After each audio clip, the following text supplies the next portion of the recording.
Greenland's ice sheet is melting. And before you think that's someone else's problem, it isn't.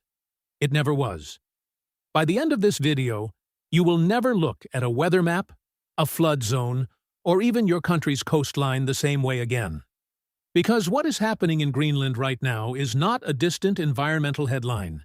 It is a slow-motion chain reaction that is already aimed directly at your city, your food supply, your economy, and in some cases, your front door. And in a moment, you will see exactly why most people have no idea how close that chain reaction already is. Let's start with a number that researchers studying the Greenland ice sheet consider genuinely alarming. The island holds enough frozen water to raise global sea levels by roughly 7 meters if it melted completely. 7 meters. That is not a worst-case fantasy. That is the physics of what is sitting on top of that island right now. And the question that nobody is asking loudly enough is not, will it melt? It already is. The real question is, how fast, and what happens to everyone else while it does? Stay with this, because the answer involves countries that have nothing to do with the Arctic and consequences that most climate coverage skips entirely. To understand why Greenland melting hits your country specifically, you first need to understand something that sounds completely wrong when you first hear it. If Greenland melts, sea levels will not rise equally everywhere on Earth. In fact, some places near Greenland will actually see sea levels fall. That sounds insane. But the explanation is one of those moments where science makes you feel like the universe is trolling you. Right now, the Greenland ice sheet is so massive that its gravitational pull physically draws ocean water toward it. It creates a bulge of seawater around the Arctic. When the ice melts, and that gravitational force weakens, that bulge collapses, and the water that was being held nearby rushes away, southward, toward lower latitudes. The farther your country is from Greenland, the more sea level rise it absorbs. Places like the east coast of the United States, the Caribbean, South America, West Africa, and large parts of Asia are not just affected by Greenland melting, they are disproportionately affected. And in a moment, you will see what that looks like in real numbers for real coastlines. If you enjoy these kinds of deep dives into geography, ice, and the hidden forces shaping our world, consider subscribing. This channel goes places most maps do not. So let us talk about specific impacts by region, because this is where it gets uncomfortable and specific in a way that most coverage avoids. For the eastern United States, researchers have flagged cities like Miami, Boston, and New York as among the most exposed to Greenland-driven sea level rise. Studies published in peer-reviewed journals suggest these cities could see water rise faster than the global average, precisely because of that gravitational redistribution effect. Miami is already dealing with what locals call sunny day flooding. Streets that flood during high tide with no storm, no rain, nothing but the ocean creeping in. Greenland melt accelerates that timeline. The difference between manageable adaptation and genuine crisis for cities like these is measured in decades, not centuries. And here is the part people miss. The threat is not just flooding. It is saltwater intrusion into freshwater supplies, infrastructure damage from soil shifting as water tables rise, and insurance markets that are already beginning to price out entire zip codes.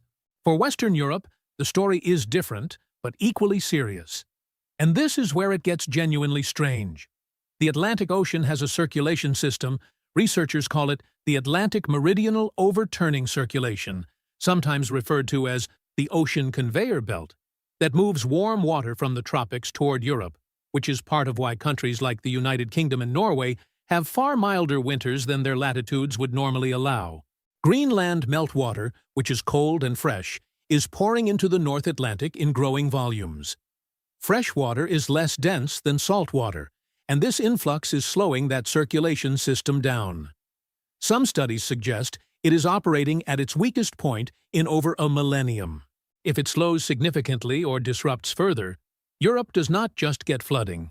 Parts of it get colder, with shorter growing seasons, altered rainfall patterns, and agricultural disruption across a region that feeds hundreds of millions of people. The irony is almost too much. Global warming could trigger a cooling crisis in Europe specifically because of what is happening in Greenland. And in a moment, you will see how that connects to something even bigger.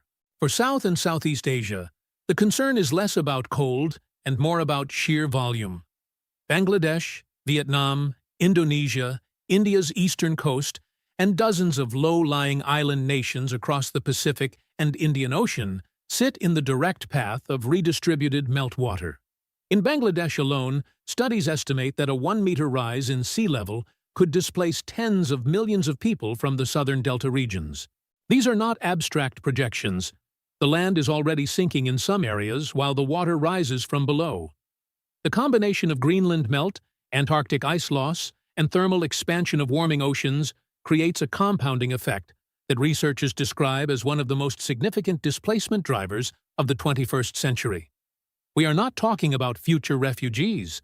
We are talking about migration patterns that are already beginning, driven in part by an ice sheet most of those people have never seen and will never visit. Here is the plot twist nobody saw coming, and it changes the entire frame of this conversation. Greenland's melting is not just a coastal problem.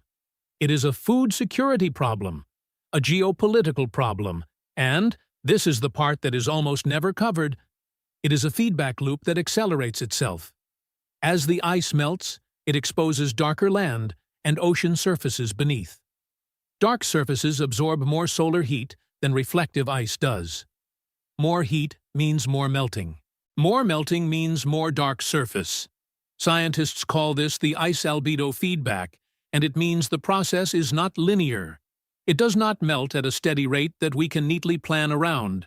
It accelerates, and recent measurements from satellites and ice cores suggest that acceleration is already underway in ways that earlier models did not fully capture. What does that mean practically? It means that the timelines many governments are using to plan coastal infrastructure, water management, and agricultural adaptation may be optimistic in ways that will cost enormously later. The gap between what the science says and what the planning assumes is not a political debate. It is a logistics problem with a ticking component.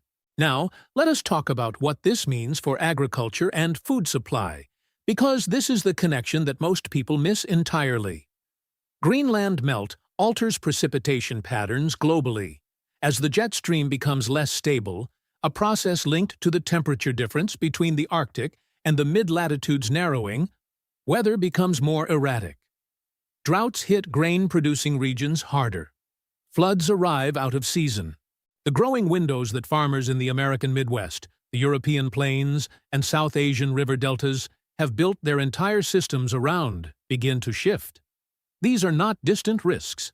Agricultural economists and climate researchers have published repeated warnings that supply chain disruptions in staple crops like wheat, rice, and corn are already being influenced by Arctic changes that trace back, in part, to Greenland's accelerating ice loss. Your grocery bill is not insulated from an ice sheet on the other side of the world. It never was. There is one more dimension to this that almost never makes it into mainstream coverage, and it is the most geopolitically charged piece of all. As Greenland's ice retreats, it is exposing land and sea floor that has been locked under glaciers for thousands of years. That land contains mineral deposits, rare earth elements, oil, gas, and other resources that are now becoming accessible in ways they were not a generation ago. This is drawing military and economic attention from the United States, Russia, China, and the European Union simultaneously. Greenland sits at the intersection of Arctic shipping routes that are opening as sea ice thins, turning what was once a frozen backwater into a potential maritime corridor between the Atlantic and Pacific. The strategic implications are enormous. Multiple nations are expanding their Arctic military presence, updating their polar logistics, and maneuvering diplomatically in ways that would have seemed absurd 30 years ago. Greenland is melting, and the great powers are already positioning for what comes next.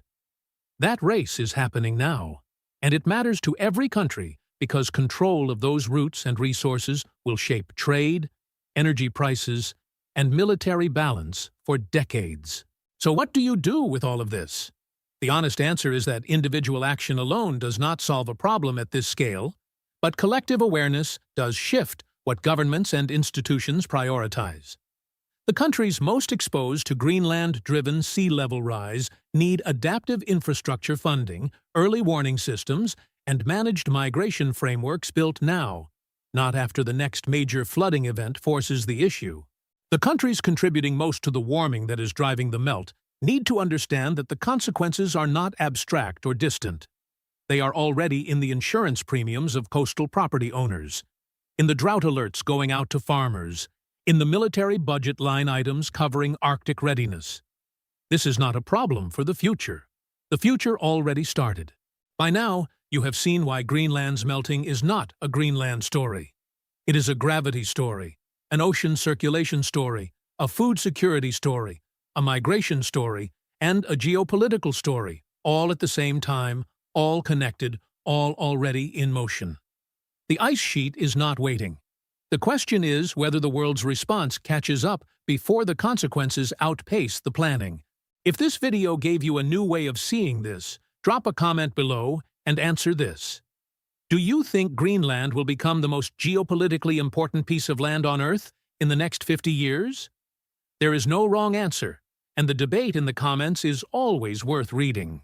Like this video if it shifted your perspective, subscribe if you want more of this kind of geography that actually matters, and check the link in the description for more on Arctic geopolitics and the hidden maps that are reshaping our world.